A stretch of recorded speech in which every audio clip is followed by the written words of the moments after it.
Welcome friends, Sonu Mukesh Kumar online study channel. तो हम लोग इंटरनल सिक्योरिटी यानी कि आंतरिक सुरक्षा पढ़ रहे थे, तो अब हम इसमें कंटिन्यू रखेंगे अपना सिलेबस। तो हम लोग पढ़ेंगे आंतरिक सुरक्षा में कि चाणक्य के क्या मत रहे और कैसे किस प्रकार के आयाम देखने को मिलते हैं, और भी बहुत सारी चीज़ें हम इस टॉपिक में पढ़ेंगे। ठीक है, तो पहला टॉपिक जो हम लोग पढ़ रहे हैं वो विकास एवं उग्रवाद से संबंध बनाने के लिए हम उसके लिए थोड़ी भूमिका वगैरह पढ़ रहे हैं। ठीक है, तो इस टॉपिक को चलिए शुरू करते हैं। तो चाणक्य ने बाह्य आंतरिक सह सुरक्षा की बात कही, मतलब कि बाह्य और आंतरिक सुरक्षा उनके लिए अलग नहीं थी। उनका मतलब था कि हम लोगों को बाह्य और आंतरिक सुरक्षा है जो कि अलग अलग तरीके से नहीं देखनी चाहिए, ना ही इसको अलग मानना चाहिए, क्योंकि एक दूसरे से डिपेंडेंट होती हैं बाह्य और आंतरिक सुरक्षा। इसलिए इनको साथ में स्टडी करना चाहिए और साथ में इनकी भूमिका को देखना चाहिए। तो क्या लिखा है कि वर्तमान समय में जो आंतरिक सुरक्षा है और बाह्य सुरक्षा है उसको आप लोग अलग अलग नहीं देख सकते। ठीक है, वो एकांकी नहीं है, एकांकी रूप में नहीं है, वो समग्र रूप में है। ठीक है, तो जो चुनौतियां हैं आंतरिक सुरक्षा और बाह्य सुरक्षा की जो राष्ट्र के लिए, वो समग्र रूप में देखने को मिलती है, ना कि अलग अलग तरीके से। स्वयं चाणक्य ने अर्थशास्त्र में स्पष्ट किया है कि राष्ट्रीय सुरक्षा के 4 आयाम हैं। तो हमारे जो महान विद्वान चाणक्य जी थे, उनने हम लोगों के लिए 4 आयाम दिए हैं सुरक्षा की, जो कि राष्ट्रीय सुरक्षा से संबंधित हैं। तो पहला आयाम क्या था? बाह्य सुरक्षा, यानी कि सीमा के बाहर से जो बाहर से मतलब सुरक्षा करना। तो सीमा पर आप ऐसे खड़े हो, यहाँ पे आपने सैनिक लगा दिए और बाहर से कोई आक्रमण करता है, आप इसकी सुरक्षा करते हैं, तो ये बाह्य सुरक्षा हो गई। आंतरिक सुरक्षा, अपने देश के अंदर ही चीजों की या जान या माल की सुरक्षा करना है। और भी बहुत सारे आयाम बताए थे मैंने सुरक्षा के। हाँ, नेक्स्ट है तीसरा में आंतरिक प्रेरित बाह्य सुरक्षा चुनौतियां, मतलब कि जो प्रेरित है आंतरिक से, अंदर से प्रेरित होती है सुरक्षा चुनौतियां, और बाहर से देखने को मिलती हैं। मतलब कि जैसे कि हमारे देश से कई लोग ऐसे होते हैं कि जो बाहर से आक्रमण के लिए, बाह्य आक्रमण के लिए कई देशों को और प्रेरित करते हैं कि आप हमारे देश में आक्रमण करो। तो कई लोग अंदर ही बैठकर, जैसे कि साइबर क्राइम के अंतर्गत कई लोग अंदर बैठकर ही ISIS से जुड़े होते हैं, एजेंट इंडिया के। तो ये आंतरिक प्रेरित हो गई बाह्य सुरक्षा चुनौतियां, इससे कैसे बचा जा सके। और फोर्थ है लास्ट, बाह्य प्रेरित आंतरिक सुरक्षा की चुनौतियां। तो कई देश ऐसे हैं जो बाहर से चुनौतियों को देते हैं, लेकिन वो आंतरिक चुनौतियों को बढ़ाता है। जैसे कि चाइना या पाकिस्तान के द्वारा भारत में जो हथियार है वो इंटरनल रूप से देना या बढ़ावा देना, और इससे आंतरिक सुरक्षा को हानि होती है। ठीक है, और जैसे कि नक्सलवाद, जैसे चाइना के द्वारा नक्सलवाद को प्रेरित किया जाता है, पाकिस्तान के द्वारा POK में इंडिया ऑक्युपाइड कश्मीर बोलते हैं लोग, कई लोग पाकिस्तान के लोग, उस क्षेत्र में दंगे भड़काना, आतंकवाद बढ़ाना। तो ये क्या हो गया? बाह्य प्रेरित आंतरिक सुरक्षा की चुनौतियां हैं, क्योंकि वो बाहर से प्रेरित कर रहे हैं। कहाँ पे प्रेरित कर रहे हैं? हमारे देश के लोगों को प्रेरित कर रहे हैं। तो चौथा नंबर आपको समझ में आ गया होगा कि किस तरह से बाह्य प्रेरित आंतरिक सुरक्षा चुनौतियां देखने को मिलती हैं। ठीक है, तो इसके बाद हम नेक्स्ट देखते हैं। कुछ एग्जाम्पल यहाँ पे दी है, जैसे सीमा पार आतंकवाद की सहायता। ठीक है, तो सीमा पार आतंकवाद की सहायता, तो कई लोग अंदर से सहायता करते हैं बाहर के लोगों को। तो ये क्या हो गई? अंदर से प्रेरित और बाह्य सुरक्षा चुनौतियां। ठीक है, तो आंतरिक प्रेरित बाह्य सुरक्षा चुनौतियां, तस्करी, मादक द्रव्य, नकली नोट, हथियार, मानव। तो ये क्या हो गया? बाह्य प्रेरित हो गया। ठीक है, बाह्य प्रेरित आंतरिक सुरक्षा चुनौतियां। अवैध प्रवेश में सहायता, जैसे रोहिंग्या, नेपाली और भूटानी। तो ये क्या हो गई? ये भी सुरक्षा चुनौती में आ गई। कौन सी सुरक्षा चुनौती में? अवैध प्रवेश में सहायता कौन कर रहा है? इंडिया के लोग। ठीक है, तो आंतरिक प्रेरित। ठीक है, बाह्य सुरक्षा चुनौतियां। ठीक है, और ये फोर्थ है सीमा पार से नकली नोटों के प्रसार में सहायता। तो ये लोग कई अंदर से ही भी करते हैं और बाहर से भी करते हैं, तो दोनों चीज़ों में शामिल हो गई है कि आंतरिक प्रेरित और बाहर प्रेरित, ठीक है। तो फेक इंड्यूस करेंसी जो है उसका भी लोग कई देश प्रसार करते हैं भारत में, ठीक है। भारत में खुद यहाँ से लोग भी प्रसार करते हैं। तो वास्तव में क्या हुआ है कि अब यहाँ पे हम वंचना की चीज़ों को देखेंगे किस तरह से। तो वास्तव में क्या हुआ कि जो देश के अंदर लोग रहते हैं एक्चुअली उसमें कई लोग वंचना का शिकार हैं, वंचना का शिकार हैं। तो किस तरह से वंचना का शिकार होते हैं? तो वो लोग शिकार होते हैं नस्लीय आधार पर। जैसे मणिपुर के लोगों को कई लोग चाइनीज या नेपाली कहकर चढ़ाते हैं, तो वो लोग भी वंचना का शिकार होते हैं, ठीक है। उनमें एक हीन भावना आ जाती है, जैसे निर्जातीय पहचान होती है उन लोगों की अलग, और निर्जातीय पहचान को वरीयता दी जाती है, ठीक है। और वो लोग अपने देश से बाहर अपनी पहचान को खोजते हैं। जैसे भारत में कई मुस्लिम लोग भी अपनी पहचान को विदेश बाहर से खोजते हैं, ठीक है। तो ऐसे में क्या होता है, आंतरिक सह बाह्य चुनौतियों को जन्म मिलता है, क्योंकि कुछ चुनौतियां अब यहाँ से भारत से ही, मतलब लोग भारत में ही हीन भावना कर रहे हैं तो वो चाइना की तरफ या मुसलमानों में पाकिस्तानों की तरफ झुकेंगे। तो इस तरीके से वो लोग बाह्य चुनौतियों को प्रेरित करते हैं, ठीक है। तो आंतरिक चुनौतियों को जब हम सही कर पाएंगे तो ही बाह्य चुनौतियां खत्म होंगी। तो इस तरीके से हमारे यहाँ पे दो प्रकार से सिद्धांत चलते हैं, स्वराष्ट्रवाद यानी इथनोसेंट्रिक और परराष्ट्रवाद जीनोसेंट्रिक। भारत में इसकी कमी होती जा रही है, क्योंकि कई लोग जो हैं वो देश में ही अपनी पहचान को नहीं खोजते। जो इथनोसेंट्रिक होते हैं वो देश में ही अपनी पहचान को खोजते हैं और यहाँ पे एकता स्थापित करने की सोचते हैं। लेकिन चूंकि भारत में नस्ली और निर्जातीय एकता नहीं है, ठीक है, तो यहाँ पे विविधता है, तो इस तरीके से एक कम है।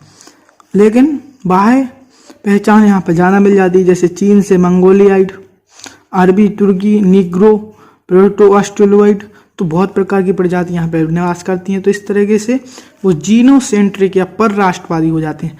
परराष्ट्रवादी होने से ये लोग प्रेरित करते हैं बाह्य चुनौतियों को, जब आंतरिक प्रेरित चुनौतियाँ होती हैं बाह्य की तरफ से, ठीक है।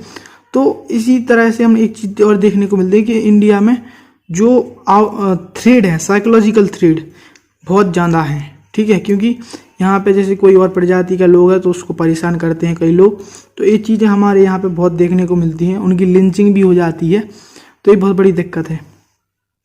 तो इन चीज़ों को भी कम करने की ज़रूरत है। तो परराष्ट्रवाद की भावना को कई लोग बढ़ाने का काम करते हैं, लेकिन इसको कम करने की ज़रूरत है, ठीक है। तो एक क्वेश्चन जो आया था पिछली सालों में, तो क्वेश्चन क्या है, परराष्ट्रवाद की भावना से स्वराष्ट्रवाद के अभाव से भारत में आंतरिक सह बाह्य चुनौतियां सदैव गंभीर रही हैं, चाहे इतिहास में विदेशी आक्रमण हो या वर्तमान में सीमा पार घुसपैठ। देश के अंतर शत्रुओं ने बाह्य चुनौतियों को अवसर दिया है। तो देश के अंदर जो शत्रु हैं उन लोगों ने बाह्य चुनौतियों को दिया है। तो इस तरीके से हमें लिखना होगा कि इसके हमें बहुत सारे एग्जाम्पल देने पड़ेंगे कि किस तरह से बाह्य चुनौतियां बढ़ी हैं आंतरिक प्रेरणा से, ठीक है, क्योंकि स्वराष्ट्रवाद की भावना कम होती जा रही है और परराष्ट्रवाद किस तरह से परराष्ट्रवाद हावी है, तो परराष्ट्रवाद हावी इसके पॉइंट लिखने पड़ेंगे, स्वराष्ट्रवाद कम है इसके पॉइंट लिखने पड़ेंगे। तो इस तरीके से आपको ये क्वेश्चन सॉल्व करना है। परराष्ट्रवाद कैसे हावी है, क्योंकि बहुत संप्रदाय के लोग रहते हैं, यहाँ पे एकता की कमी है और बहुत ही विभिन्न जनजातियों के लोग रहते हैं, विभिन्न धर्मों के लोग रहते हैं। इस तरीके से आपको विभिन्न पॉइंट बनाकर इस क्वेश्चन को सॉल्व करना है, ठीक है। तो नेक्स्ट आगे बढ़ते हैं। अभी तक जो हम लोगों ने मुख्य एग्जाम्पल देखे थे वो आंतरिक प्रेरित बाह्य चुनौतियां थी, ठीक है, लेकिन अब हम एग्जाम्पल देखेंगे बाह्य प्रेरित आंतरिक चुनौतियों के मुख्य प्रकार से। तो लिखा है कि जब बाह्य राज्य या राज्यतर कारक देश की आंतरिक समस्याओं को गंभीर बनाने का प्रयास करते हैं, बाह्य कारक देश की आंतरिक समस्याओं को गंभीर बनाने का प्रयास कर वहाँ की आर्थिक, नैतिक, सामरिक चीज़ों को समर्थन देते हुए उसे और गंभीर बनाने का प्रयास करते हैं, ठीक है। तो इस तरह से 12 चुनौतियां बढ़ जाती है। जैसे एग्जाम्पल है कश्मीर के आतंक को पोषण।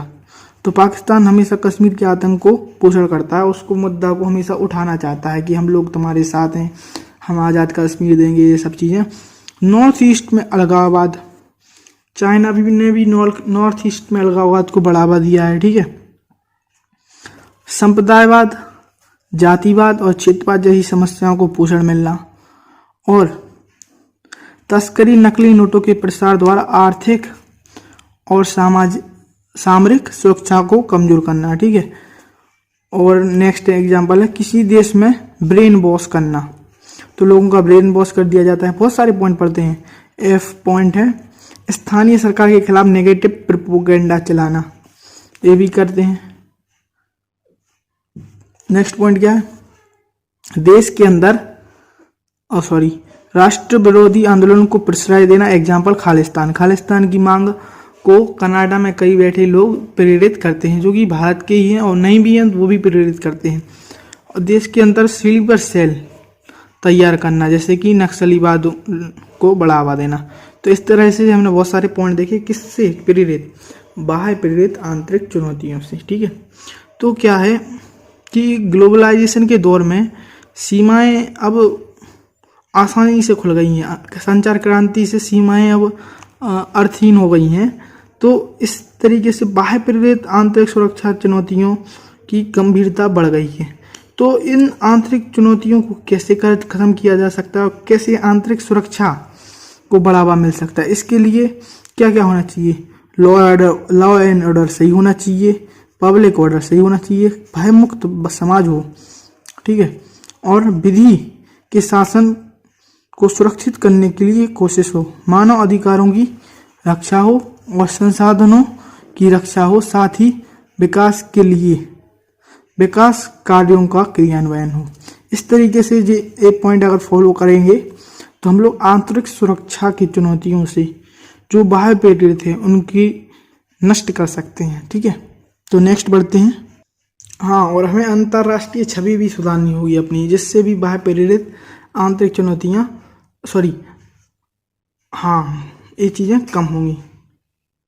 सबसे बड़ी यहाँ पे बात आती है कि जो आंतरिक सुरक्षा की चुनौतियाँ हैं वो क्यों जन्म लेती हैं और उसके स्वरूप क्या हैं, और भारत में यह चुनौतियाँ क्यों कैसी नज़र आती हैं। तो भारत में बहुत सारी स्थितियाँ हैं जिन वजह से ये चीज़ें जन्म लेती हैं और बहुत से इसके स्वरूप देखने को मिलते हैं। तो क्या है, नीतिगत विफलता इसके पहले है। तो सबसे पहले पॉइंट है भौगोलिक स्थिति।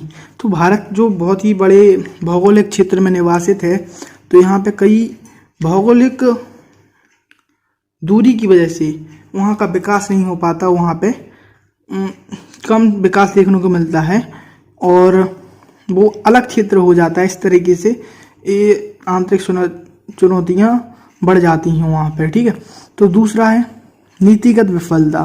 देखो क्या है कि कई नीतिगत विफलता भारत में जो कि बहुत ज़्यादा हुआ है, उससे भी चुनौतियाँ देखने को मिलती हैं। जैसे राजनीति जनता के कल्याण में विफल होती नजर आ रही हो, और राजनीति तुष्टीकरण या ध्रुवीकरण से जुड़ने लगती हो, या फिर राजनीति पक्षपात करती हो, या राजनीति वंचनाओं को जन्म देती हो।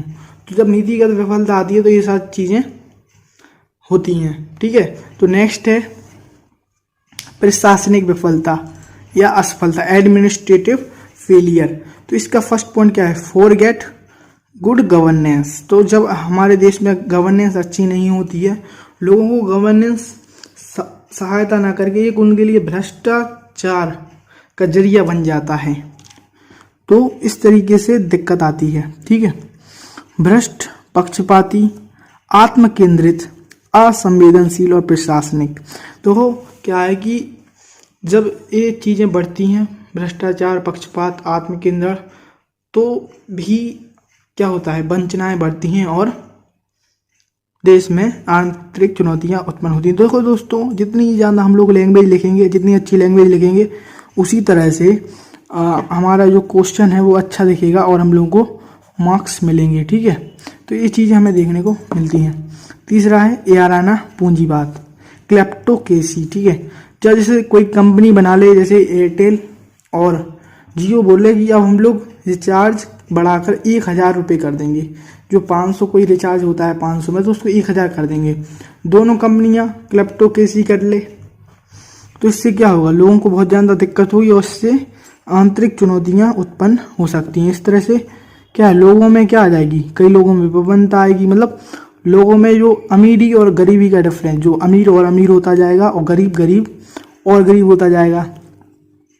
सत्ता और संसाधनों का दुरुपयोग जब होता है तो भी दिक्कत आती है। आर्थिक विपन्नता, विषमता, जहाँ बेरोजगारी और गरीबी बढ़ती है। ठीक है, उपभोक्तावाद बढ़ता हो, आधुनिक जीवन शैली का आकर्षक हो, तो वहाँ पे भी आंतरिक चुनौतियों को जन्म मिलता है। देखो सामरिक या सांस्कृतिक क्या चीज़ में दिक्कत आती, किस तरीके से आंतरिक सुरक्षा चुनौतियों में सामाजिक या सांस्कृतिक वंचना शामिल होती है। तो धर्म, ऐसे लोगों को बताते हैं कि आपका भाई धर्म संकट में है, जाति संकट में है, भाषा संकट में है, नस्ल संकट में है, परंपरा संकट में है, जैसे पद्मावत फिल्म में बनाया गया है।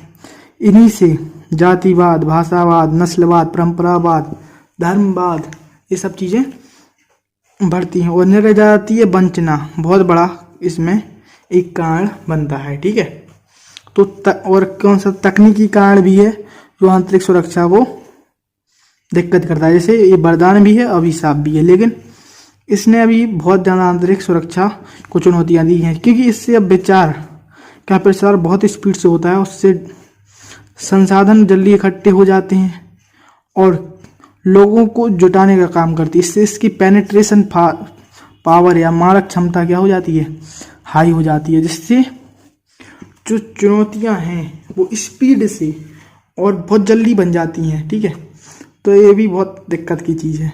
तो ये नेक्स्ट देखते हैं कि जो आंतरिक सुरक्षा है उसकी चुनौतियां किन रूपों में देखने को मिलती हैं।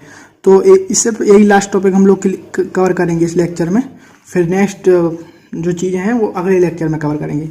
तो आतंकवाद के रूप में, नक्सलवाद के रूप में, जातिवाद के रूप में, संप्रदायवाद के रूप में चीज़ें दिखती हैं। ठीक है, तस्करी होती है इसमें, मानव मादक पदार्थों की, हथियारों की। ठीक है, और इसमें फाइनेंशियल जो चीज़ें हैं उनमें भी, मनी के क्षेत्र में भी, आर्थिक क्षेत्र में भी चुनौतियां देखने को मिलती हैं, जैसे मनी लॉन्ड्रिंग वगैरह है। ठीक है, फ्रॉड है, वो मनी से रिलेटेड फ्रॉड है। ठीक है, तो नेक्स्ट देखते हैं हम लोग, हाँ, अवैध आवर्जन या शरणार्थी की समस्याओं में भी इस आंतरिक चुनौतियां देखने को मिलती हैं। जैसे और मीडिया जन्य चुनौतियां भी हम लोगों को देखने को मिलती हैं। फेक न्यूज और पेड न्यूज भी देखने को मिलता है। ठीक है, और विकृत सांस्कृतिक राष्ट्रवाद यानी कि मोब लिंचिंग हमारे यहाँ देखने को मिलती है, जो आंतरिक चुनौतियों का रूप हमें किस तरह से दिख रहा है अभी देश में। ठीक है, और धार्मिक आंदोलन या संकीर्ण विचारधारा के लोग दिखते हैं, जैसे कि राम रहीम सेना, और परंपरा के आधार पर आंदोलन होते हैं।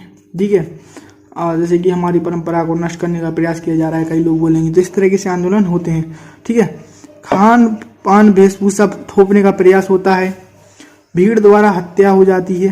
तो ये बहुत बड़ी चुनौतियाँ देश में उभर कर आ रही है। ठीक है, तो हम नेक्स्ट, तो इतना हो गया कवर। तो किस तरह से हमने देखा कि आंतरिक चुनौतियाँ क्यों होती हैं, किस प्रकार जन्म लेती हैं और किस रूप में दिखती हैं। तो इस तरह से हमने देखा कि किस तरीके से चीज़ें चल रही हैं। अब हम नेक्स्ट लेक्चर में भारत में आंतरिक सुरक्षा की चुनौतियों का विकास किस तरीके से हुआ है इसको देखेंगे। अगर आपको लेक्चर अच्छा लगा हो तो लाइक करें और शेयर करें और सब्सक्राइब करें। ठीक है, तो इस तरीके से हम पूरे धीरे धीरे जो इंटरनल सिक्योरिटी है इसके पूरे लेक्चर हिंदी माध्यम से कवर करेंगे। और सबसे बड़ी बात कि आप लोग न्यूज़पेपर में भी इन चीज़ों को देख सकते हैं। तो करंट अफेयर्स से जुड़ा हुआ ये टॉपिक है और ऐसी समस्याएं जो इंटरनल सिक्योरिटी हैं वो बढ़ती रहती हैं। तो thank you and have a nice day, bye.